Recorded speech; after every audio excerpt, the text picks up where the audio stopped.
Blaine, and with me, as always, is my very good friend Matthew. What's up again, Internet? So how's it going, Matthew? How have you been? Pretty good, pretty standard, little bit hungover for the podcast, because that's what we do. This is a tradition now. Did the second screening of the movie within the past 24 hours, because that's what I do, and doing pretty well. Wait, really? Did you only watch it like yesterday? I watched it on Friday evening. That's amazing. Yeah. Incredible. Yeah, I love the doing your homework at the last second. Only you could turn something that I enjoy into work. I'm like, I gotta watch this movie. This is the worst. So yeah, today we are talking about the movie Zootopia. Matthew loved it, as you can tell. Yeah, that's how I feel. There's going to be a lot of sighing, and I'm sorry that I'm wasting everyone's bandwidth, because you will be downloading my sighing a lot. I like the idea of this episode of the podcast just being a long, drawn-out sigh. I guess we gotta talk. Alright.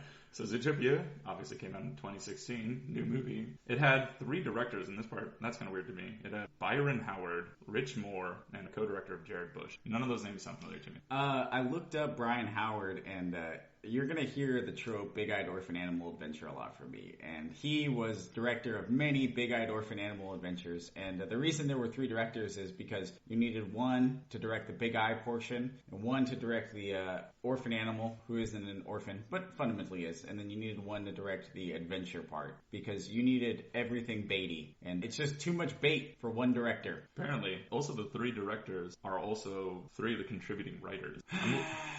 I'm looking up the writers, and those 3 are in here, with a collection of other people. Sure. Jared Bush is in here twice, actually. He did the story, but he also wrote the screenplay. That's interesting. IMDb, I know why IMDb does it. I feel like they almost give too much information now, and it's a bit muddling for the waters, because you'll be reading and be like, I just want to know who directed it, who starred in it, and like, I know they do things like, producers, and that's somebody's son, and that's cool, but like they'll give credit to everybody for anything they do on the movie, which is like, I just need to know who directed this now. Yeah, I agree. So speaking of starring, Way to do this real time. We're gonna keep this. No, You keep this. No, we're not. No, we definitely have to. I need to listen to this podcast, and it's just me complaining about you keeping this.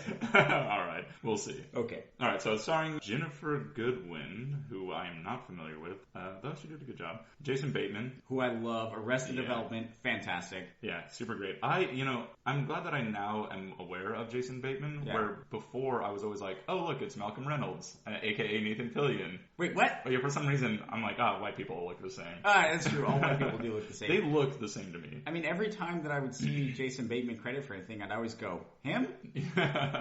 Then it's got Idris Elba. Who is tired of your 40-degree days. Best part of this movie. Spoiler alert, best part of this movie. Proceed. Okay. Tommy Chong was in it. Yeah, obviously. Yeah, he was, Oh, perfect. Yeah, the stoner llama. What was he? He was, the yak. What a cute name. But, J.K. Simmons. Yeah, oh, yes. Was he leading or was he dragging? Yeah, that was another thing. So stressed out. Loved it. This movie should have just been J.K. Simmons the lion freaking out on everybody. It also had Alan Tudyk, who I love. Yes. And I'm just going to stop here with Shakira. Oh, you know how I feel about that. Yeah, super great. However, the only line she speaks in it, she sounded like she was a redneck. I'm Gazelle. Welcome to Zootopia. It was also the...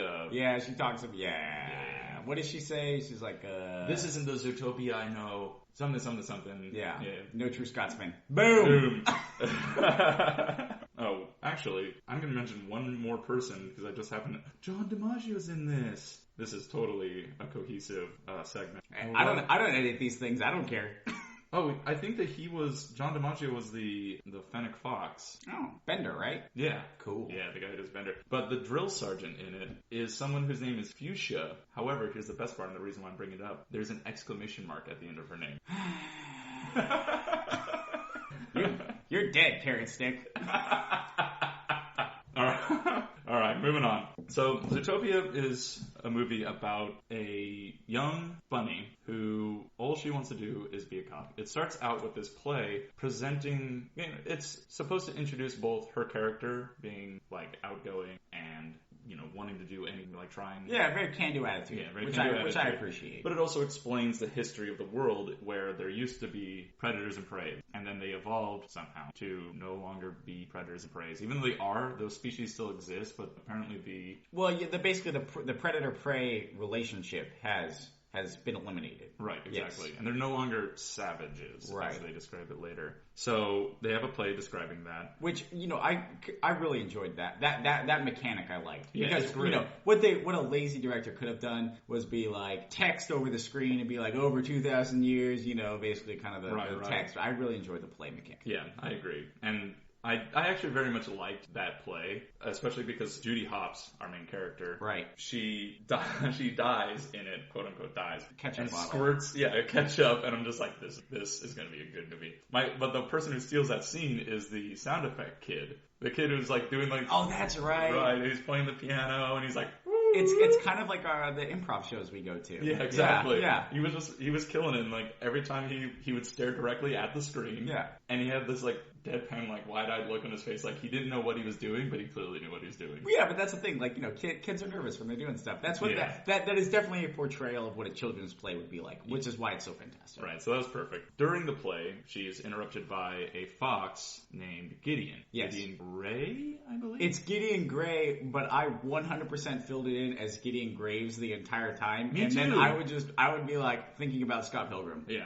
So Matthew's going to be reviewing Scott Pilgrim. Yeah, that is the movie, right? Like, yeah, when the movie changed from animated and Michael Cera appeared out of nowhere, I was like, well, that's kind of a hard transition, but I really enjoyed it. Yeah, schizophrenia's hard. Yeah. Who are you? Why are you in my house? So she's interrupted by Gideon Gray, a fox who is a country bumpkin. He's clearly like a redneck kid. Right. And he's like, bunnies can't be whatever they want, blah, blah, blah. Like, going back. He's a bully, basically. He's a bully. Yeah, because he talks about, he's like, hey, I'm a predator, and now I still got it in that my deny. Yeah, or whatever. Well, that comes a little bit later, but sorry. It's all good. And so she reveals that she wants to be a cop in the play. And that was the part I want to go back on. She wants to be a cop for this city, which they introduced called Zootopia, which is also part of the play, was how great it is that we've evolved and created this city called Zootopia where predators and prey of all kinds can live together, which is introducing you to the conceit of the movie, essentially. There's a city that all these animals live together. It's their kind of Shangri-La. Right, exactly. Right. And so she wants to be a cop, and there's never been a rabbit cop. Right. And so she is then picked on by Gideon Gray. Yes. Who's like, you can't be a cop. Well, you're just a dumb bunny. There's a more important part, which is, it's not that she's picked on. He steals the tickets from her friends. Yeah. From the sheep. Yeah. Did I jump ahead again? Yes. That's why they don't let me out of the house. It's all good. Just go proceed. So, going on to that part now, she is talking with her folks, and they are apprehensive of her being a cop. I'm tracking. Yeah, they want her to settle. Yeah. Happiness comes from settling. Yeah. And just the sadness in her mother's eyes when they're talking in that scene, I'm just like, I feel really bad for these parents. Like, they seem like they actually probably care about each other, but they also probably weren't each other's number one choice. It's so funny, like, being an adult watching that, because, like, I can understand why a kid would think that's funny, because it's like, oh, like, what a bunch of goofy parents, but all I think about is, like, imagining my life that way, and it's just such a nightmare. Yes. Damn this kid's movie for making me think these, like, existential thoughts. Yeah. So, they're trying to convince her not to be a cop, and she is just not having any part of it. She's doing parkour all over the place, which I thought was kind of cool, because, parkour. Yes. And so she's, like, hopping around as a bunny might do. Cute. And she sees Gideon going to pick on some of her friends. Yes. And so she stands up to the bully. And this is when he's like, I'm a predator, it's in my DNA. And then his weasel friend's like, I think it's DNA. He's like, don't you tell me what I know. Which is the classic redneck line. Don't you tell me what I know. And that's so good. It was perfect. I did enjoy that scene. Yeah. And he scratches the shit out of her. He cuts her face with his claws at that point. And I don't know if this is what the director was after. Sorry, the three directors were after. I don't know if this is what the director Hydra was after, or director Chimera, if you will. But that scene was very reminiscent of Apocalypse Now to me. Really? Yeah. I mean, you've seen Apocalypse Now, right? It's been a long time. Yeah. The second screening. No, I watched it about 20 years ago, and I'm waiting for the second screening for this podcast. But there's the part where he pulls out the punch knife and he cuts Charlie Sheen's cheek, and basically he like permanently marks him. And that's like, I think that goes back to later where it's like only Bonds can kill Bonds. But like, I don't know if that's what the director Chimera was after, but it was very reminiscent of that, which I actually enjoyed. Yeah, that's cool. Because it's leaving a permanent mark on your opponent, basically. Right. Yeah. And I will say this: I looked for that scar later, and I don't remember seeing it. And I kind of wish that they had kept the scar in, like just a couple lines in it for something. For sure. I don't remember having seen it, but anyway. Yeah. So she gets the tickets back. Like he scratches the shit out of her face, and while he's doing that, like right when he attacks her, apparently she does like slide and grabs the tickets. Yes. And that's kind of like you're supposed to be introduced to her sacrifice. Well, not her sacrifice, but also her ability to be a cop. Okay. Essentially. Sure. And what's up, Internet? I just have to make this joke right now because I know he's going to cut it later, but he better not. But we just had like a 5-minute, we didn't save Audacity. No, we didn't do anything. You didn't save Audacity. And so we were waiting for it to auto recover. And so now we're back. Okay, but I apologize. Back to the movie. Judy Hopps, she says, he was right about one thing. I don't know when to quit. And she puts on her hat. And then apparently my remembering of the movie was not correct, which is not new because I have a terrible memory and I drink a lot. Then it cuts to a training scene. And the training scene I actually really enjoyed because, I think he mentioned it before. I was in the military and it was super funny. So Zootopia has 12 districts or whatever, like the tundra and the sandstorms. And we'll talk about, I picked up on that immediately and we'll talk about it because that is important and I know why. I did enjoy the polar bear instructor. I think there could have been way more swearing and actual hazing. Mm-hmm. Like, well, describe the training montage. Oh, I'm going to, yeah, okay, for sure. I did enjoy like you're dead, carrot sticks. Yeah, okay, so yeah, the training montage. So it goes kind of through the 12 areas of Zootopia, and so like it shows like Tundra Town. I don't know why I remember Tundra Town, but that's like the one I remember. And so it's like frozen ice. She has to hop over a wall, and she slips and falls into the ice, and you're dead. Rabbit cake. The rabbit cake's not a thing. You know what? It is now. Yeah. And then Tundra Town, or where I talked about Tundra Town, the desert, like she has to go, like they have fans blowing sand in her face and things like that. And so the whole point of this montage is one, to give the watcher the information that she's training and she's struggling. Mm-hmm. And then it kind of turns into a Mulan, I'll make a man out of you, where she starts and fails at everything and you're dead, rabbit sticks, and then she ends up succeeding. Not every one of those started with rabbit. Okay. What are the other ones? Because I enjoyed them, but obviously not enough to remember them. Yeah, exactly. But I did enjoy that. It's like, yeah. You're dead, Twinkle Toes. Oh, things like that. Okay. Not everything was bunny related? I don't think so. In my mind, maybe it was. Leave me be. It could have been like, you're dead, Cotton Fluff. Yeah, I like that. Sure. That plays. You're dead, Lucky Foot. Whoa. Yo, my God. What if in this world they do have like a black market for, organs? Yeah. They have Lucky Rabbits feet. She wakes up in a bathtub full of ice and her foot's gone. Oh my God. That's the R-rated version of this movie. Holy hell. I like it. Yeah. Okay, so she goes through training, she succeeds, she becomes a cop, and she goes to actual Zootopia. Right. Yes. So the thing that I kind of liked about that scene is, one, it kind of sets up a couple of things. One, her resolve. Yeah, her resolve. Yeah. How much she had to struggle to become a cop. Yes. But also it sets up an important relationship for later, and that's a relationship between the mayor and Assistant Mayor Bellwether. Oh, yeah, because when she's graduating, the mayor and the assistant mayor are like, this is our first rabbit cop. Mm-hmm. And she's also valedictorian of her class. She was like the top ranked officer coming out of the academy. Right. So it was like this huge momentous occasion. So of course the mayor's going to be there. He says, you're gonna get a position of pride, essentially. Okay, right. You're in city center, the primary place. That's where everyone wants to go, apparently. I guess. And so she's immediately elevated to that level, right? Fair enough. And during that scene, at the graduation, the Mayor Pridehart? Lionheart sounds right, but I don't remember. So that was the voice of J.K. Simmons. Yo, I know the voice of J.K. Simmons. Oh my God, it was so good. So he's giving a speech, and then they have a photo op with Judy Hopps and the mayor, and then Assistant Mayor Bellwether, who's a sheep, maybe a lamb. Is it the same sheep? So when I watched it the second time, the tickets that she recovers is from a sheep. It's not the same sheep. Okay, because the sheep that she recovered from was a black sheep. Got it. It's not the movie's fault that you can't remember colors of characters. Although it does say a lot for you that you don't see color. So that's good. You're not a racist. I am not a racist. I don't see color. What are you doing in my house again? It is Lionheart. So she graduates and then is setting off on a grand adventure to go to Zootopia. The next scene is her in front of this really interesting looking train. She's at the train station with all of her family, which they keep playing on this joke that bunnies like reproduce like bunnies. Yeah, because they're like you and your 269 brothers and sisters. Yeah, exactly. And so they're saying goodbye to each other, her parents and her, and then you see in the background there's just a gang of rabbits. And does a bunch of rabbits have a cute name? You know, like a murder of crows. It probably does. I don't know off the top of my head. Where's the good job brain guys when we need them? Yeah, exactly. I'm gonna guess it's just a warren. A warren of rabbits. Well, a warren is their home. An Elizabeth Warren of rabbits. Got it. We're going with that.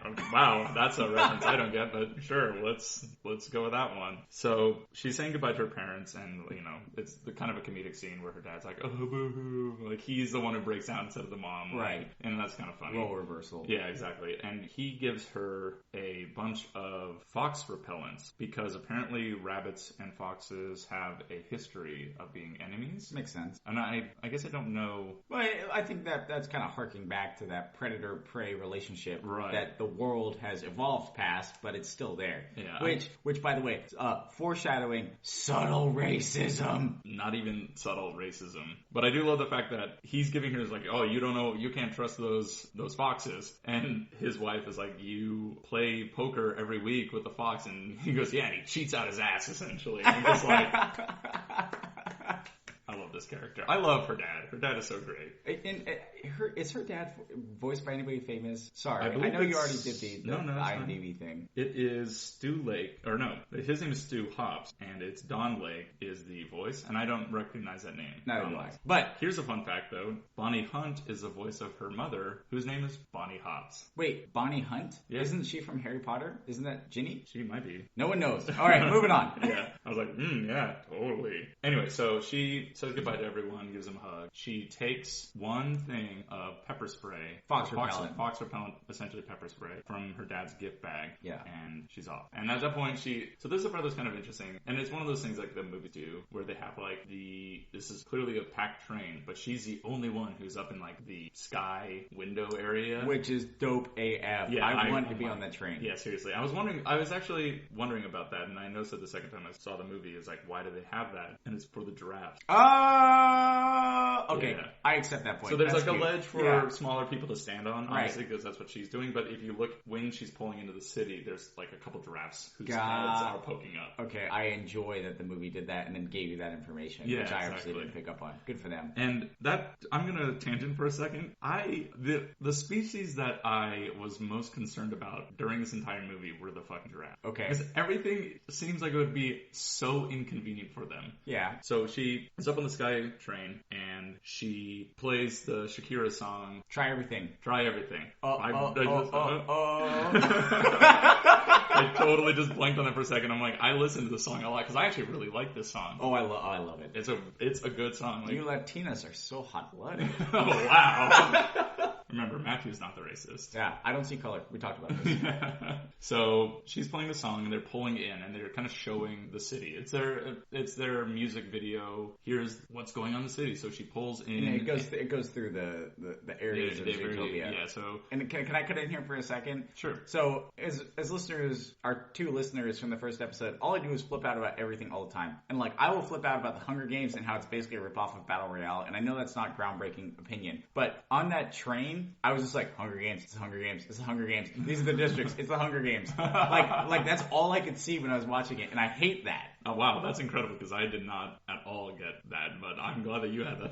Yeah. I'm glad that you immediately go to terrible violence. Yeah, and you can go ahead and cut that out. I'm not. Okay. This is the podcast of making cut-it jokes. Oh, yeah. Okay, I got like 4 cut-it jokes left. Okay, proceed. Yeah, Anyways, so she's going through Zootopia, and I actually really like the sequence. 1, I like the song, as I said. 2, it shows you what the various areas are like, and, kind of gives you a little bit of the flavor of the city. Like, she goes through the sand district, and that that's essentially Las Vegas. Right. So they have like a palm tree, and that's where Gazelle's playing, which, by the way, the character who's a gazelle is named Gazelle, and that's Shakira. Very creative. Yeah. I like the idea that she is like the proto-gazelle, and all gazelles are based off of her, and she's actually an immortal being. I've attributed... Yeah, exactly. I've attributed deityhood to that character. Yeah, kind of. Yeah. It is Shakira. She's larger than life. Yeah. Hips don't lie. Just like Shakira. Hips don't lie. And so they go through that, and you see like some camels running, and like, oh, these are the people who live in the Sand District. And then it goes immediately into the Tundra section, which I'm going to... Tundra Town. Yeah, Tundra Town. I'm going to criticize the planning of the city for a second. Like, you have the hottest district right next to the coldest district. Nailed it. And I was like, wow. Because she goes from there to Tundra Town to the rainforest. You couldn't have had the rainforest in between the two as kind of like a buffer. Yeah, exactly. Hey, where should we put this one? Just put it over there. Yeah, exactly. However, JJ made a good point. My friend JJ, our friend JJ. Right. Where when you're... So something that's interesting about refrigerators is that the cooling aspect of it has two sides. One of them is cooling, and that's the part that cools your fridge or your food. Yeah, the radiator. You have to blow that hot air. Yeah, and then the outside is hot. And that might be what they're doing, where they're cooling this down. And so while one side of the electrical current is cooling one side, the other side is generating heat. That actually makes sense. That actually makes sense. So that was good on JJ for that part. Yeah. I would have also just been like, dumb. Put them move the two extremes away from each other. Why do they have to be next to each other? Fair point. There's 12 districts. Why are the two coldest and hottest right next to each other? Are there actually 12, or am I doing the Hunger Games thing again? No, well, they said that there was more. When in the training, they said that there was a number of districts. I'm attributing 12. Sure. It could be Hunger Games. It's probably Hunger Games. But they said there was 12 districts, or some number, but we only ever see 4. Right, and we'll talk about that later. Right, so we only ever see 4 of the district, and she finally makes it to the center of the city, and, you see all these various animals, like, oh, how do they interact with the city, right? The hippos come out of the train swimming, because hippos swim, right? Right. And then they get dried off, and I kind of like that. Water horse, I did enjoy that. And then the gerbils go through their little gerbil tubes. Right. Which I was like, that's cute. It's not practical, like, why would a gerbil do that? That's something that humans have made for gerbils, but I like the fact that they're just like gerbils, like tubes, I guess. You think they could all just be on the train, but they're not. Yeah, exactly. So she's in the city, and this is actually what I want to talk about, the giraffes. They have this scene where someone's making a smoothie. She puts it into a vacuum tube, and it goes up to where the giraffe is. The giraffe has to, like, drink it, right? The smoothie, but, like, their neck is so long, right? So their hands are down here, and they have to, like, lean down to the thing to, like, drink. But then Judy leaves, essentially, the Grand Central Station, and that door isn't big enough for giraffes. They have to, from what I remember, they would have to, like, lean down a lot. And, like, the rest of the city is kind of like that, where they're normal-sized doors that you'd, like, as a human looking at the door, I'm like, I didn't notice originally, because they look like human-sized doors. But those giraffes are going to get super fucked because they have to lean down all the time. Like, that city is not made for giraffes. For all the good it does for making, like, an all-inclusive city, it's not made for giraffes. I can't wait to read the description of this episode, because it's going to be like, in this episode, Nicholas cares about giraffes a lot. Way far too much. I'm tracking them. Yo, pro tip, I don't give a fuck about giraffes. Wow. I'm racist against giraffes. Specious. Nope. Okay. Now they're a race. I like it. Right. Okay, so after she gets in the city, does she go to her crappy apartment first? Yes. Okay, yes. So she goes to her crappy apartment. I think that's like a New York joke, because it's crappy. It's like 5 square feet. I like her landlady, who's an armadillo. Her shell is supposed to look like that old woman, like, sweater. Yeah, but it's her like shell. It's like cardigan. Yeah, it is. That's pretty. Yeah, so she goes to her crappy apartment, and then she shows up to the forest. And I don't know why this scene. Did I mess up again? There's one thing I want to. You went a bit too quickly. There's one part that I love, which is when she's getting introduced to her apartment, she meets her neighbors next door. Yeah, and they can hear each other through the walls. Right, but I love the fact that these people are the most self-aware people on the planet. I don't know what species they are. I can't remember. It's like llama something. Sure. Or, like, I can't remember what they are. I can't remember either. Right, but because you only see them the one time. And she's like, oh, hi, I'm your neighbor Judy. And they're like, we don't care. By the way, we're loud. Deal with it. And I feel like that was, if you and I were roommates, that would be us. Yeah, that's true. Like, we're never going to change. Go fuck yourself. Well, you're right. That was pretty funny, because it's kind of like, that kind of hot topic juvenile attitude. Yeah, exactly. But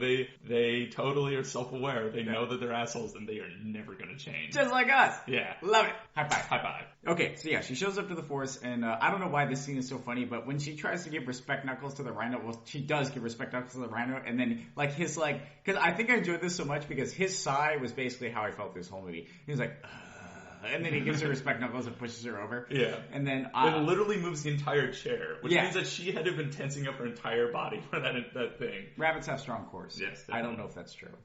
Yes, they do. I'm not a rabbitologist. I love it. Well, that's a new field of study. Yeah. Idris Elba comes in, and I'm trying to use the character names now. What's the name of his character? Captain Bogo. Yeah, Captain Bogo. Captain Buy One, Get One. Yeah, so Captain Buy One, Get One comes in, and he's tired of their 40-degree days. And he talks about the 12 missing mammals, I think. Mm-hmm. And then... 12 is the only number that we have. Yeah.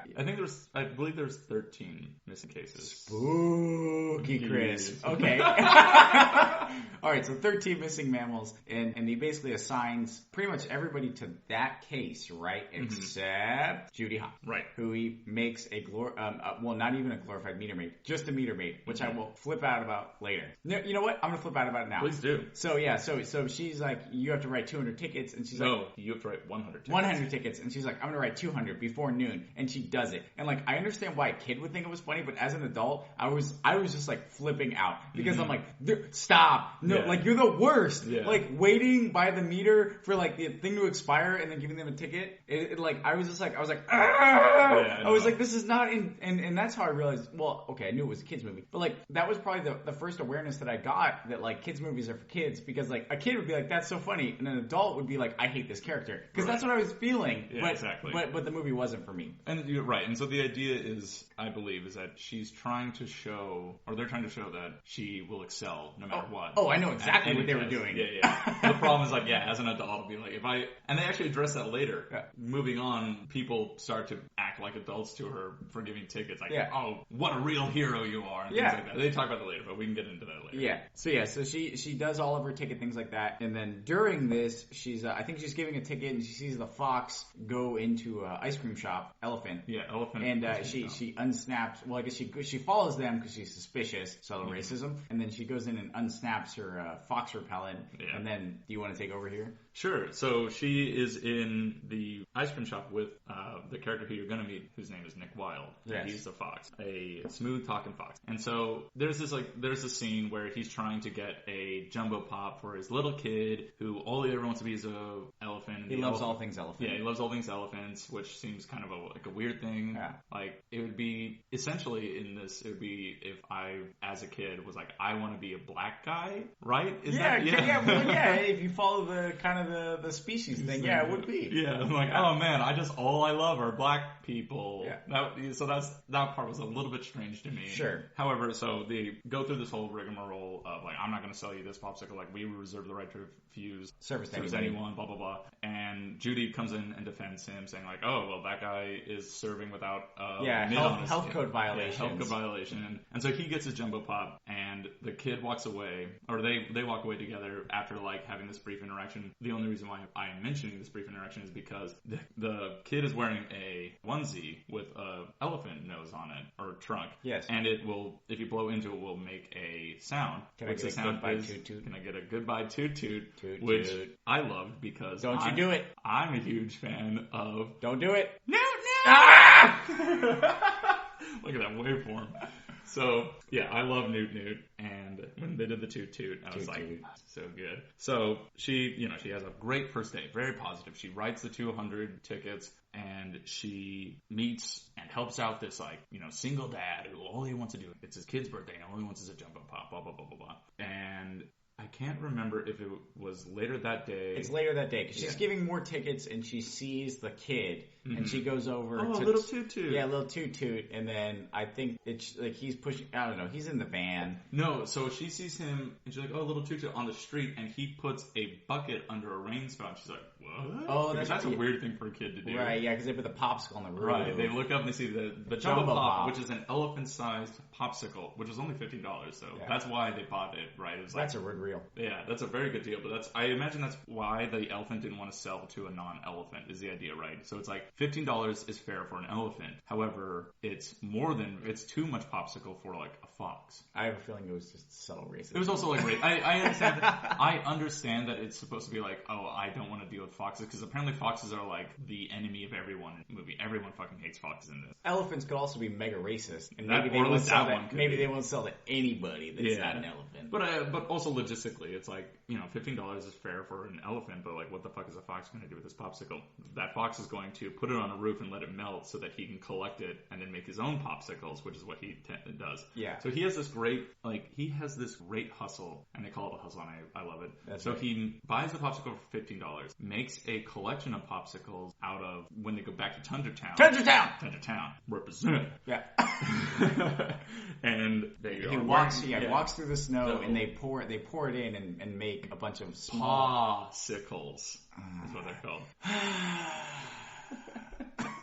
So they sell these popsicles to a bunch of gerbil businessmen who are like all are in the line, and then the first person. It seems like if one gerbil will do something, the rest of them. Wait, no, they're lemmings because the bank was Lemming Brothers, which is a joke for Lehman Brothers, and as you know, kids love finance jokes. Yeah, dude. I did not notice that.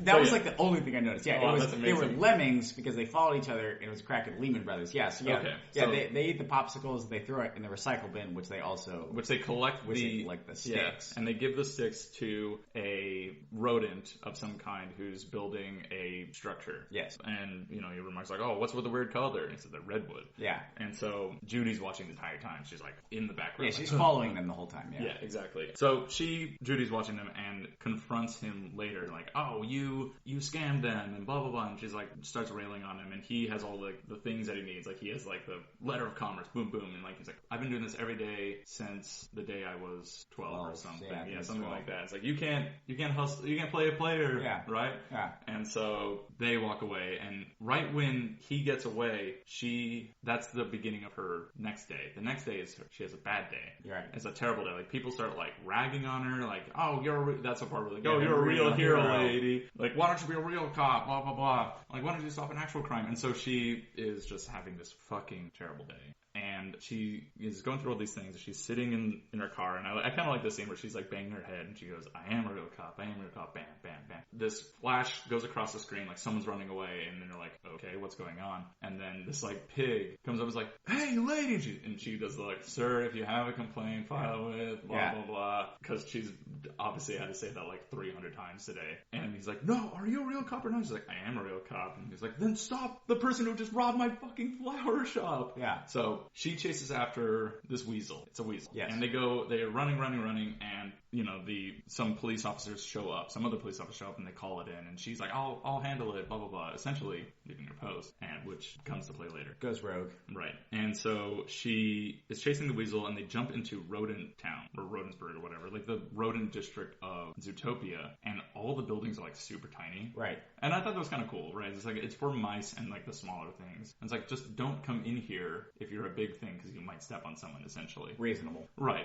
But it's also kind of like segregation in a weird way. But it's, you know, make things available for people. Separate but equal. Right.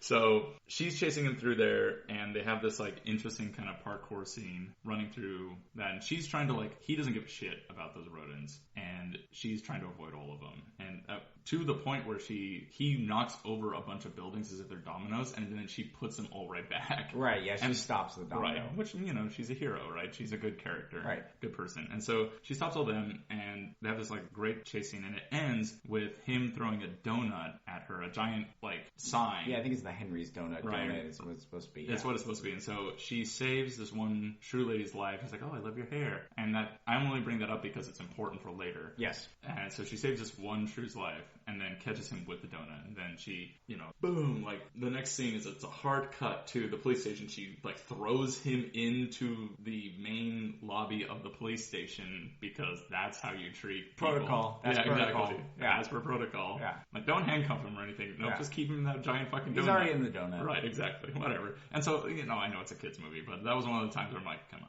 Yeah. It was cute. And I shouldn't say come on. It is a kid's movie, so that's a great kid's gag. So she's like, yeah, I caught the perp, and then immediately Chief Boga was like, Hops, my office, now! 40-degree day. Yeah, exactly. So in his office, he is grilling the shit out of her. She left her post. She caused X amount of damage, all for what? A bag of onions, he says. And she is like trying to correct it, blah, blah, blah. Like, oh, well, they're actually this. Like, I'm from a farm.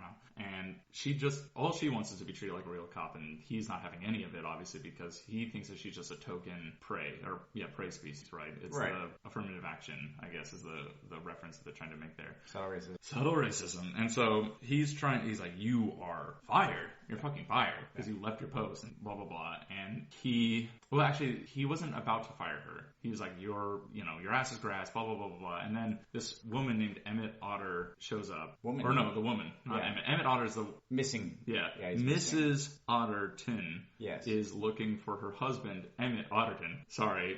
And she pushes her way into his office, and, he's being like, oh, Mrs. Otterton, I'm so sorry. Like, we're doing all that we can, blah, blah, blah. She's like, please, just take this photo, like, find my Emmett. I don't know where he could possibly have gone. And Judy then butts in and takes the case without her chief saying that she could do that. Well, I think doesn't the assistant mayor come in? And Judy says, I'll take the case, and then the chief does one of the, looks back and he's like angry face, and then back to Mrs. Otterton, he's like all smiles. Right. And then she's like, okay, well, we'll have our front desk guy who's a token fat guy. Who's the worst, by the way. Who's the worst. But I kind of love him too. He'll take care of everything, blah, blah, blah. So he ushers her out of his office, and that's when he closes the door and he's like, you're fucking fired. Yeah. It's like, you cannot do that shit. Gotcha. And honestly, yeah, she couldn't. Sure. And so he then opens the door. He's like, you're going to go out there and tell Mrs. Otterton that you misspoke and that you're actually not a part of this police force anymore. And then he opens the door, and Assistant Mayor Bellwether is there, and she basically forces his hand to let her take the case. Tracking. Judy. Yeah. And so she takes a case, but he's like, he does a deal with her. He's like, I want to fucking fire you as hard as I've ever wanted to fire anyone. So here's the thing. Since the mayor has agreed to you taking this case of going above my head, great chain of command that you're doing there. Yeah. Pulling rank. Yeah, exactly. Yeah. Well, no, she went above and beyond, right? It wasn't her fault, but she essentially went above his head. Oh, so he's fucking upset about that, obviously, as he would be, because chain of command is important. Yes. And so he's like, you've got 48 hours to find an otter in this giant-ass city. Right. Or otherwise you're fired, essentially. Correct. Or otherwise you have to leave the force voluntarily. And so she takes a case, and she gets a case file, and the case file has nothing in it. One picture. One picture. Yeah. However, she sees one thing that's important, Nick Wilde, who apparently only has one set of clothes. Well, I think she sees his tail after grabbing the fat cop's soda, drinking it all and using the bottle as a magnifying glass. Which was great. Yeah. It was a great gag. So she sees his tail, and I think he's also got a popsicle. Oh, yeah. He's got one of his popsicles in the picture. And so it's like, wow, what serendipity that Nick Wilde just happened to be in this picture. The last known picture of Emmett Otterton. Mm-hmm. And so she seeks out our man, Nick Wilde. Yes. Who I love. Jason Bateman. Yep. Yeah. And so... and so she tracks him down and basically gets him to, talk about his life in a way that's like kind of incriminating. Yeah, and because he has all of his permits and stuff, so he's basically, He thinks he's bulletproof, so he's like, I've been doing this since the day I was 12. I make $200 or $300 or some amount of dollars every day. And so she does a quick math and he's like, oh wow, this is incredible. Tax evasion. Yeah, you make all this money, but you file no money. Right. And I'm like, okay, how did a police officer get a federal tax form? But, whatever. It's Zootopia. Yeah, exactly. And so she basically strong arms him into helping her out, which then reveals one of my favorite things, where the Toot Toot kid from the beginning, who's like this little fox, he's actually, I already knew this, he's a fennec fox. And fennec foxes are like desert foxes. Okay. And they have big ears. And they're not at all related to red foxes. So he's like, oh, this is my son. I'm like, that doesn't play out. But okay. This is my son, but like, clearly no one knows that there's a difference between foxes, right? Because racism. Sure. And so he's a fennec fox, and I was like, that's an adult fox. Like, I already kind of knew that. Okay. And so she strong-arms Nick Wilde, and he was like, you just got hustled. And he's got like the blackest black voice, like, you got hustled, son. I did really enjoy that. Oh my god, that was so good. And so you're like, what a great reveal. And then he like gets in his van, he's like got like, sunglasses and everything. He's like, I'm out of here. Peace. Yeah. And so he peels away. And so they begin their operation of tracking down Emmett Otterton. Yeah. So they start by, all they had was, I think, a witness on the scene who, they had, the last person who saw Emmett Otterton before he got picked up was his yoga instructor at the Naturalist Reserve. Right. So they go to the Naturalist Reserve and they have this like amusing interaction with this yak named Yax, who's played by Tommy Chong. Musing's a word. Yes. Anyway, so he goes and talks to their yoga instructor, and he's like, "Oh man, elephant," and he's like acting like he's super high because he's Tommy Chong. He's like, "Oh man, these elephants, they've got like the best memory. She'll remember everything, man." Yeah. And so that was kind of a fun scene because it's like it does all these slow motion scenes of elephants and other things that are like totally naked, and Judy's just like traumatized, like they choose to not wear clothes. Yeah, exactly. But like, there's nothing like sexual about it, even though it's kind of supposed to be portrayed in it. However, it has one of my favorite scenes in it where there's like two elephants playing volleyball against like two gazelles or something, and they go to serve and just spike it down. I'm like, fuck yeah, man, all about giraffes. Yeah, and I was like, fucking poor giraffes. And so they go and talk to the yoga instructor. She doesn't remember anything. Amusingly, the yak remembers everything. Right. But then attributes all of his memory to her because he's fucking high out of his head. Which is the joke. Yeah. He's like, oh man, I wish I had a memory like an elephant. Yeah. He's the one who remembered. He had the black pants and the blue shirt. You remember, right? He's like, nope. Yeah, exactly. So they do that. So they get the license plate for the car that he was picked up in. They use that. They go to the Department of License. So she isn't in the system for the police computer system, which is weird. Like, oh, it's your second day on the job. You're not in the system. No, that's not weird at all, dude. You know how government works, right? Well, yeah. It probably takes her 4 months to get in that system. Honestly, you're right. That's probably the most real part of this movie. Yeah, honestly, you're actually right. Yeah. It was like, as a tech consultant, I'm like, well, making a user account's not hard, but it's like, but it is the government. Yeah, so correct. You're right. So they go to, since she's on the system, they have to go to the DMV, and he knows a guy named Flash. Yeah, Flash, 40-yard dash. 100-yard dash. 100-yard dash. And so they go and talk to him, and everyone who runs the DMV is Sloth. Yes. And, they have government jokes. Government jokes, yeah. They have this funny interaction. I did hand quotes around funny. They have this funny interaction with the Sloth, who everything is, like, super slow, and Nick is doing his best to, like, fuck up the entire operation. Yeah, to basically slow it down. Yeah, exactly. Yeah. So he keeps telling jokes and, like, interrupting, and the Sloth is just like Nick Wall tells a joke, and the Sloth's like, ha, ha, ha, ha, ha, like, totally just loving it. And basically that scene was used as the trailer. Yeah, yes, okay. Yeah, exactly. And so they eventually get the license plate. They track it down to this place in Tundra Town. They go there and they break their way in Tundra Town with a certain interaction. And then that's when Nick Wilde has a realization that it's Mr. Big's car. Right. Mr. Big being the mafia king in town. It's basically a Godfather joke, because if kids love anything, they love Godfather jokes. Sure. And so they get captured by Mr. Big's men, right? Obviously. And so they go to Mr. Big's house, and they, you're like, oh, she doesn't know who Mr. Biggs is. And so all these polar bears keep coming in. She's like, is that Mr. Biggs? Like, shut the fuck up. And it's like, oh, is that Mr. Biggs? And then finally, this one polar bear comes in, just looking like he's a monk, and then puts down this little chair, and there's a shrew in it, and it's Mr. Big. Right. And that's a funny joke. Yeah, that's a fair point. Yeah. And so, I'm the Godfather. Yeah. Blah, blah, blah. Yeah. And so he's essentially going to kill them, because he's like, Nick Wilde fucked him over at some point, and then Judy Wilde's a cop in his house, and he's like, fucking kill her, I don't care. So they ice him. Yeah, ice him is the best. So they open up the thing, and they're going to drop him into a pool of ice, essentially, or iced water, because they're in Tundra Town. So that will kill them. The Tundra, the town! Represent.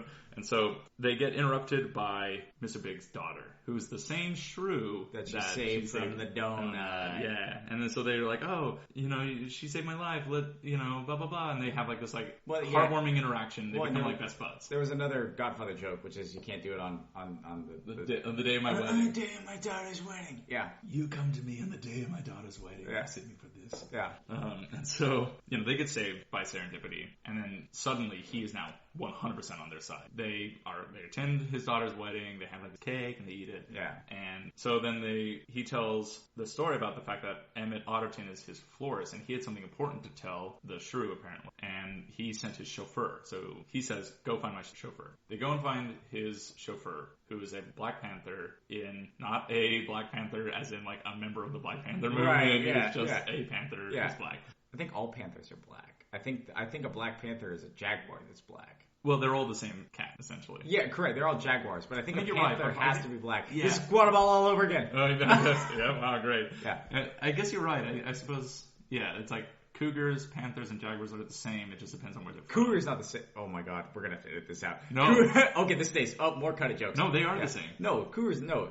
Jaguars are South American cats, and a panther is a black jaguar. And a cougar is different. I think they're the same. We'll look that up later. We'll look that up later, and this stays. Yeah, okay. It's definitely saying. Yeah. So anyway, they go and interact with the chauffeur. Well, and there's the key where he says, "Oh, like somebody attacked him." The Otterton, and he's like, "No, Otterton attacked us." Yeah. And so Otterton went crazy, and they have to go find. Right. So they discovered that there's something going on with Otterton. Yes. Who he went crazy and like scratched the hell out of that guy's face. Like he was like essentially blind in one eye. The panther, yes. The panther, right. And so they meet that was when they talk to the chauffeur, and then they close the door and they hear like this rustling, and he starts going crazy. Yeah, panther goes bananas. Yeah, he goes savage, and then he starts attacking them, and they narrowly escape, and then they're found by the police, and the chief of police is like, "You're off the case, like your time's up." Yeah. And then 48 hours, they use some gimmick to talk about. Yeah, so then Nick Wall's like, "Well, we technically have 10 hours left." Yeah, wonderful. So, yeah, exactly. So he, kind of embarrasses the police or police chief in front of the other officers. Right. And so he's like, "Okay, I guess." Yeah. And so they go on their way. And then you learn a little bit of backstory about Nick Wall at this point. They get on a sky tram, and he tells a story about how he wanted to join the Little Rescue Rangers or whatever.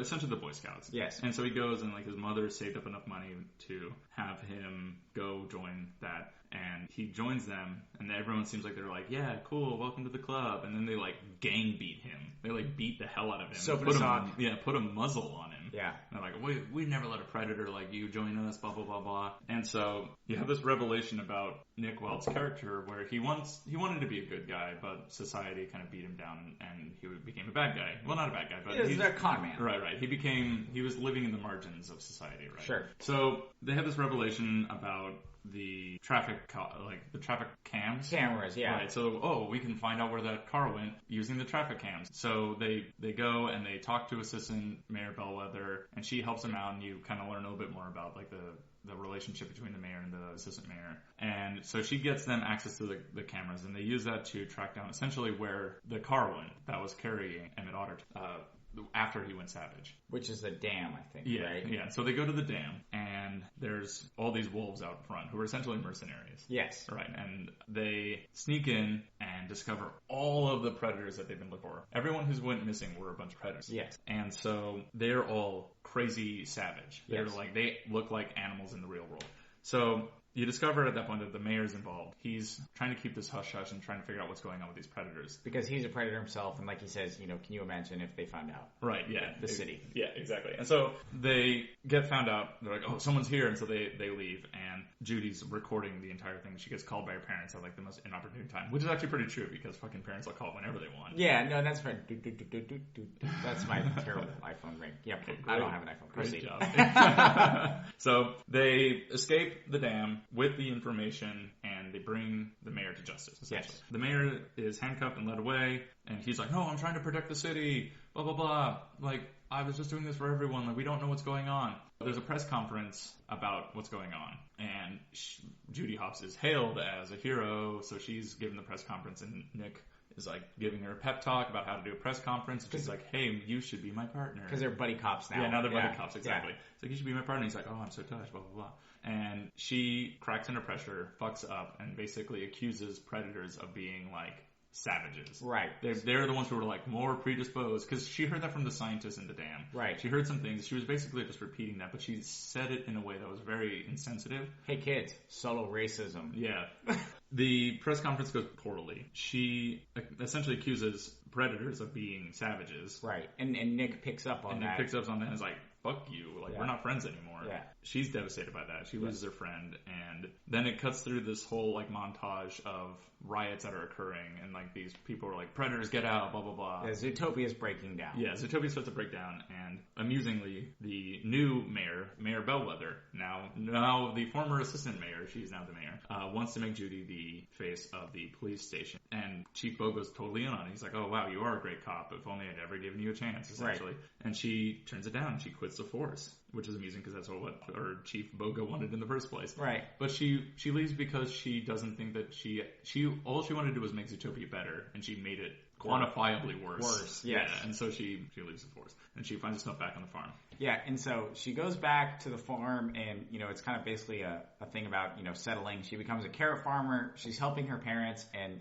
not very happy. And then Gideon Gray comes up and, basically talks about... Hey, I'm sorry I was such a jerk when I was a kid. Yeah, I was a jerk when I was a kid. I was just dealing with some things. I assume an abusive father. Yeah, probably. And alcoholism. Love it. I'll drink to that. And basically, the key part to this is it shows that she's basically given up, gone back to her home. And when he comes, she's like, look at this plant, whatever. And I don't remember what she says, but he says... So it's actually her parents who start that off. So there what happens is she's like, hey, 2 of my 200 kids, come over here and talk to Gideon. They're like, oh, but watch out for the whatever those flowers, because apparently when Judy's mom's brother had eaten one, he went fucking bonkers. Yeah, okay. Yeah, that's the key part. Yeah, right. Because like she calls it whatever, whoever does, and then Gideon is like, oh, that's a $5 word. We always just call them night howlers. Right. And that's kind of the information where she says night howlers. What'd you say? Yeah. And so I think she takes somebody's car. It was her dad's truck. Yeah, the dad's truck. The reason why that's important is because earlier on, they assumed night howler, because they heard Emmett Otterton was saying, like, oh, night howlers, night howlers. And they assumed it was wolves. It was wolves, right, who are animals who howl at night. That makes sense. Correct. Yeah, and that was actually pretty good. So she finds out the night howlers, that plant, and then the information about the one person going crazy. So she heads back to the city, and what does she do next? She goes back to the city, and she realizes that she wants to get back with Nick. Right. Oh, that's right. Okay, yeah. So she goes and finds Nick, who's under a bridge, and she convinces him in kind of a funny way. He's kind of very heartwarming scene where she breaks down and she's like, I'm an idiot. We got to set this right. If you go back to hating me after this, that's fine. Right, but she has to fix Zootopia. Yeah, exactly. Correct. Yeah. Okay. Yeah. So she enlists the help of Nick, and they go talk to the Weasel. Yeah. Right. Right. And then where does the Weasel send them? So here's really quickly about the Weasel. Yeah. Here's the funny part is that he's played by Alan Tudyk. Right. And he amusingly was the voice of the Duke of Wesselton in Frozen. Frozen, let it go. Yeah, let it go, let it go. So he's the voice of the Duke. And in Frozen, there's this running gag where everyone's like, oh, Duke of Weaselton. He's like, it's Wesselton. In this movie, same voice actor, he's playing a guy named Duke Weaselton. And when Judy first comes up and is like, hey, Wesselton, he's like, it's Weaselton. I'm like, what a great running joke for that voice actor. Well, and, kids would actually have seen both movies as opposed to kids seeing The Godfather. Right. So that one's actually okay. Yeah, exactly. Okay. Yeah. So he is convinced via the shrew, Mr. Biggs. Yeah. So they enlist crime to help solve a crime. We'll talk about that later. All right. To tell him where he was dropping off the flowers that he stole earlier. Right. And it was underground. It was in an abandoned subway station. Yeah, so they go to the abandoned subway, and there's kind of a scene, and they find out, I think they're sneaking in kind of similar way. And basically, the guy, I think somebody comes in, and he gets a phone call, and he's like, who do you want me to hit? Whatever. And he's like, yeah, I can do it. I shot somebody through the moving car window of a moving car. And so basically, they find these little blue balls, and these little blue balls are some sort of, concoction of the night howler. Right. And he essentially takes the night howler and he takes the essential oil out of it. Yeah. And makes a more potent form of it. Right. Yeah. And so when you shoot a predator with that, it basically turns them savage. Well, I imagine if you would shoot anyone with it, he's just targeting fair enough predators. Yeah, you're right. Yeah. Yes. Yeah. So if you shoot an animal with that, I guess it reduces them to kind of a savage level. Right. Yeah. So she locks them in the car and basically is like, nope, we're fixing this right now. And there's a big scene, and the car, which shouldn't be able to move, is now going crazy down the track. Yeah, she just punches it. Yeah, they're going. So they end up running through a museum. Right. After the car crashes because she's trying to get to the police station. Right, as fast as possible. Yeah, because she knows what's going on now. Yeah. So I guess somebody is telling this guy to shoot animals with this blue serum, which makes them crazy. Right. He happens to be shooting only predators, and they don't know who's pulling the strings. Yes. So they're running, they go through a museum, they end up in a pit, and they find out... Well, not yet. The pit happens later. Okay. So they're running through the museum, and they encounter Mayor Bellwether, who just happens to be there. What a stroke of luck. Yeah. They're a man on the inside, essentially. And she's like, oh, why don't you give me that case? During the car, or the train ride, whatever... they blow up all the evidence. Oh, that's right. Yeah, they burn it all. Yeah. Except for the case that has the gun in it. Gotcha. Right. And so she's like, oh, why don't you give me that case? And they're like, oh, well, why don't I keep the case? Yeah, why don't we keep it? Because what are you doing here? Why are you even here at the museum after hours? You don't midnight museum? Yeah, I don't usually. And also she's like surrounded by other sheep who happen to be the guards of the museum or whatever. Maybe her own personal like police force. Sure. So she essentially reveals. They figure out and they reveal that she was the one. Yeah, there's a suspicion, I suppose. Right. Yeah, okay. Who was pulling the strings. And so they run away. Okay. And she, like Judy, gets her leg cut on a prop that's standing around, right? They're running through the museum. There's sharp things. And she isn't paying attention, gets cut. And they are trying to evade the sheep and happen to end up in the pit. Okay, yeah, so they end up in a pit, and the mayor, she has to have the gun at that point. Mm-hmm. And I don't remember how she gets it. But anyways, the mayor assistant, well, I guess Mayor Bellwether, ends up with the gun, and she shoots the fox. Yeah, Nick Wilde. Yeah, Nick Wilde with it, and then he goes on this like, Arr! He goes crazy, and, you know, kills her, but then you find out he doesn't actually kill her, because she kind of... She goes back to the play from the beginning. Yeah, it's a callback. Blood. And it's like, what? And basically she has the balls, or took them out, and she put blueberries in the gun. Mm-hmm. So she shot the Mayor Bellwether shot Nick Wilde with blueberries. Right. And so it was all played. Now the key to this, and this is something that they used earlier, is that they were recording all this on their little recorder pen. Yeah. Which is actually like a plot device multiple times. I remember, like at the very beginning, and then under the bridge, and then now. So anyways, they have their evidence. And so the reason the cops show up and arrest Mayor Bellwether because they have the evidence. But the reason why the cops show up is because Mayor Bellwether was the one who called him in. Okay, that's so right. Remember that. Because Mayor Bellwether wanted to make him go nuts, murder her, call the cops. I was like, oh no, our star officer Judy Hopps. She even still refers to Judy Hopps as Officer Hopps. Like, Officer Hopps is being attacked by a crazy predator. Wild predator. Yeah, right, exactly. Yeah. And so she gets arrested, and then there's this great scene at the end. This essentially is the end of the movie, and there's a graduation speech. Judy's giving this graduation speech, and it's for Nick Hop. Nick Hop. Well, we'll see. Yeah. But Nick Wilde has joined the police force, right? And he's always cooler than everyone else, right? He's too cool for school. He's got aviators. Yeah, he's got aviators on during graduation, right? Yeah. And so then they get their first assignment, which they have this joke like, everyone gets their assignment, blah, blah, blah, and then, like, those two are meter maids again. Yeah. Like, and then Idris Elba, which I felt like was, like, not even a B take, was a C take of him going, kidding. Yeah. And I was like, that didn't sound right to me. Like, hey, Idris, can you just do one take? Yeah, that's great. We'll take that. Yeah, exactly. I was like, oh my god. Yeah. So that was a terrible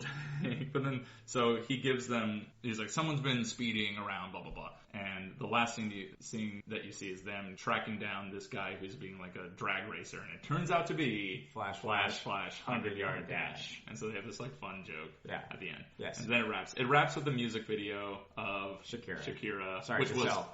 Gazelle, which was just great. Yeah. I love that. I think made that movie. I did. I mean, obviously, I'm a big fan of Try Everything. Everything. Oh, so good. Yes. Okay, so that's the end of the movie. First impressions. Okay, so I'll go. So my first impressions, I could sum it up with this. So really the key was, we talked about this. Big-eyed orphan animal adventures are not my thing. I looked this up on IMDb. It's only 90 minutes. And we talked about how I'm a fan of the 90-minute movie. Yeah. I felt it's 90 minutes. If you, before I looked it up, if you would have asked me how long is this movie, I would have been like, I don't know, 2 hours? Yeah. It's only 90 minutes. That's a lot of plot in 90 minutes. It's just one of those things where it's like, I felt it for some reason the first time. Now, I enjoyed it more the first time than the second time. And I'll get to that. But, kind of my big takeaways from this. One, I spilled Coke and whiskey all over myself. Well, yeah, okay, yeah, that's true. Yeah, you ruined 10 Cloverfield Lane for me. Yeah, I'm just kidding. I love that. And yeah, we saw this at a double feature, which I think is actually pretty interesting because I was really looking forward to 10 Cloverfield Lane, and I was really looking forward to Zootopia because I'm an adult who's not an idiot.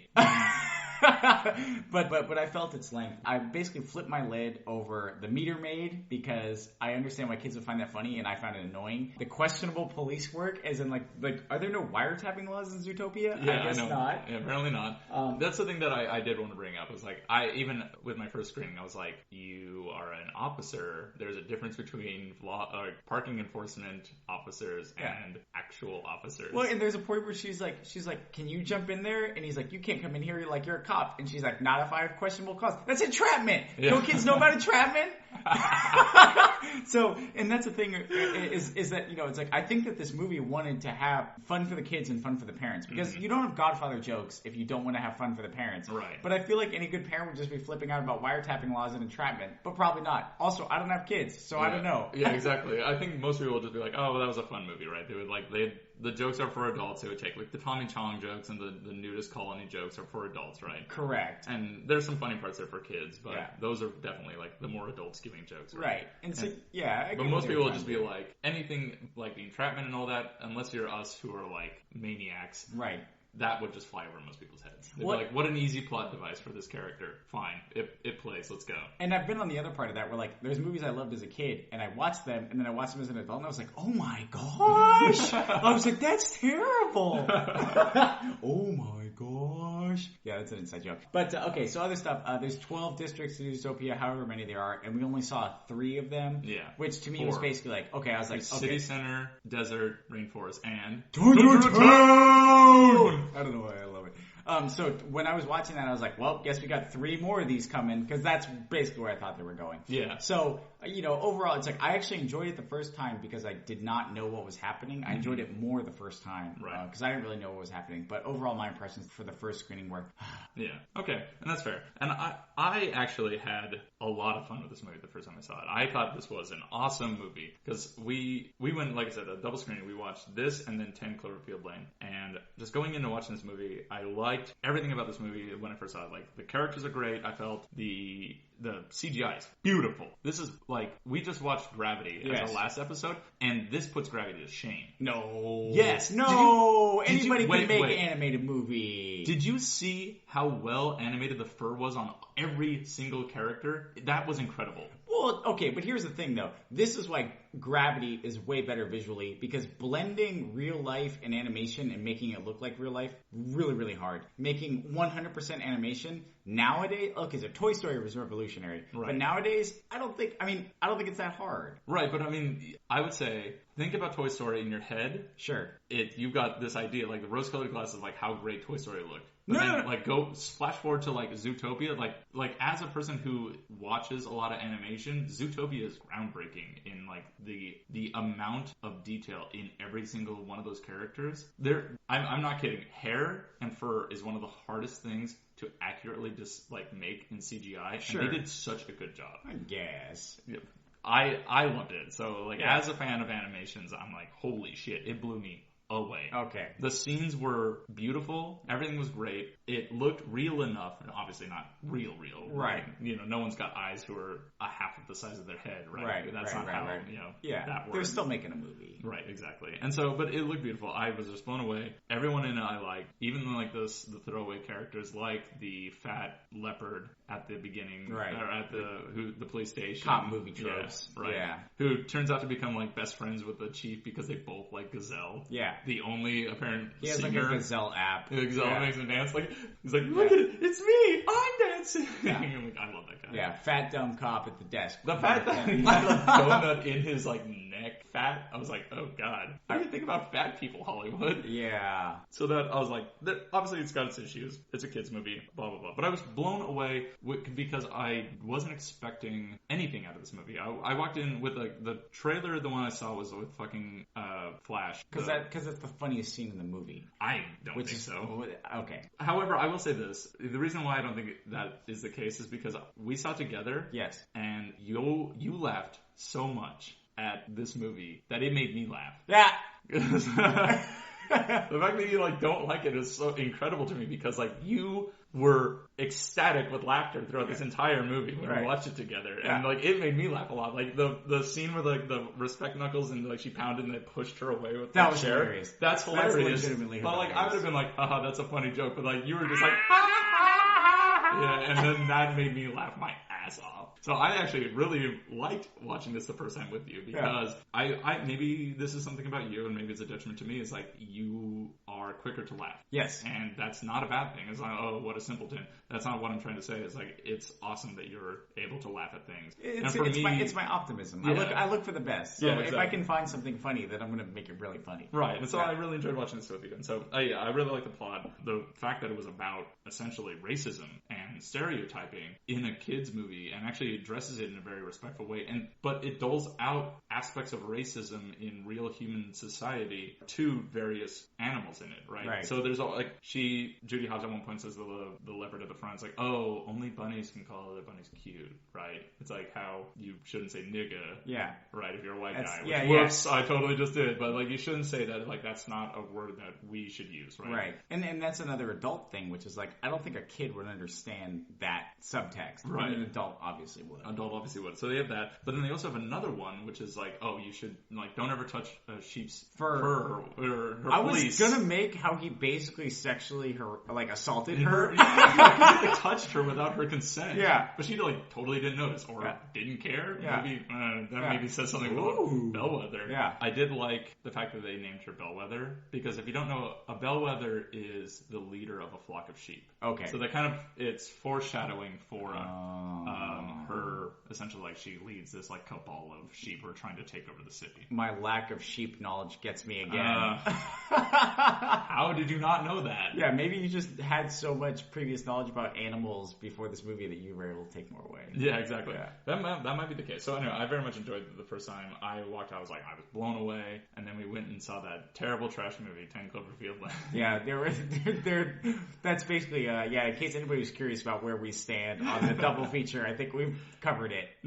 So, okay, tangent on the review. I actually very much enjoyed 10 Cloverfield Lane. Sure. It just didn't have much plot to it. Like, Zootopia was 90 minutes, like I said, and had a lot of plot. There was a lot of things that happened in the movie.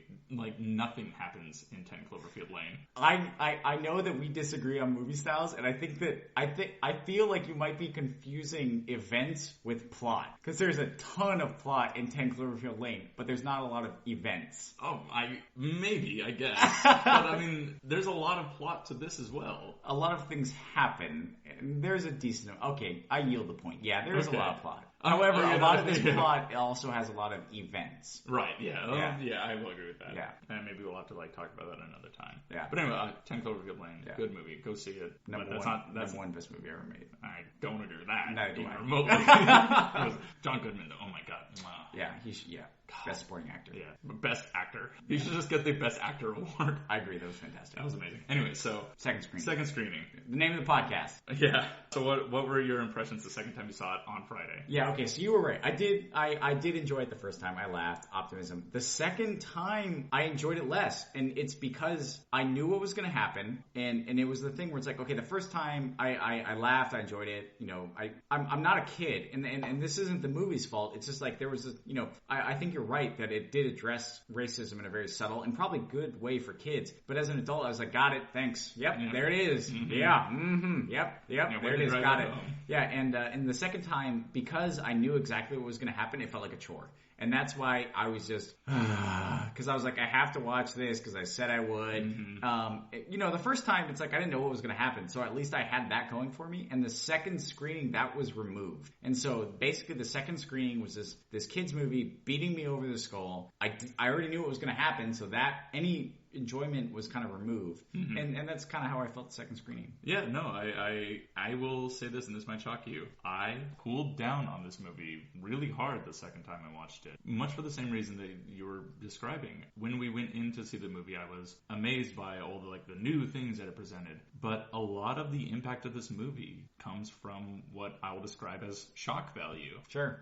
I'm shocked by how beautiful this movie is, and shocked by the undertones of racism and how that applies to the real world. And that's great the first time. But the second time was kind of like, yeah, I get it. Cool. And so I liked it a lot. I thought that I would like it just as much the second time, but I ended up not. I still like the movie, but I don't think that I'm going to go back and revisit Zootopia again, except for maybe a few years down the line. Right. Whereas before I'm like, this is one of my rotation movies now. Like, this is going to be up there in the few movies that I see on rotation. See, I totally don't feel that way anymore. That is so interesting because I thought you were going to come here and be like, I loved it even more the second time, and I thought we were going to physically fight, and the podcast was just going to be a recording, and it was going to be Exhibit A in my murder trial. Yeah, and that's so interesting that yeah, fair enough. Yeah, so that's kind of the point of the podcast, right?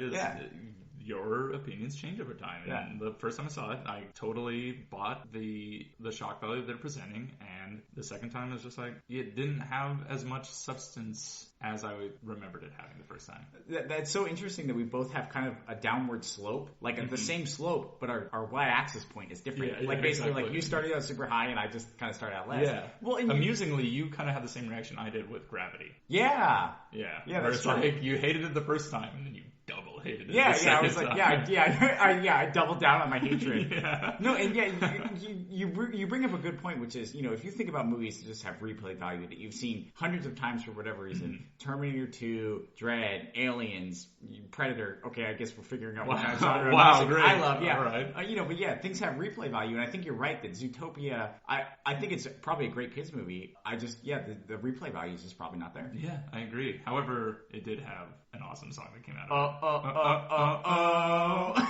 Try anything. I love it. Yeah, that's so good. Yeah. So yeah, no, I didn't like it as much the second time. I still like it. Yeah, no. I recommend it highly to people, and I know that you do not feel the same, but I'll be like, hey, someone's on the fence about going to see Zootopia. Go see Zootopia. I think it's a good movie. I think it's an enjoyable movie. Let me put it that way. And that was the thing about 10 Cloverfield Lane that I wanted, going back to that really quickly, because we had this discussion earlier in real life, is that I think that 10 Cloverfield Lane is a better movie. Right, yeah, that's right. Yeah. It is a better movie. However, I enjoyed the experience of Zootopia more. Which you're allowed to do.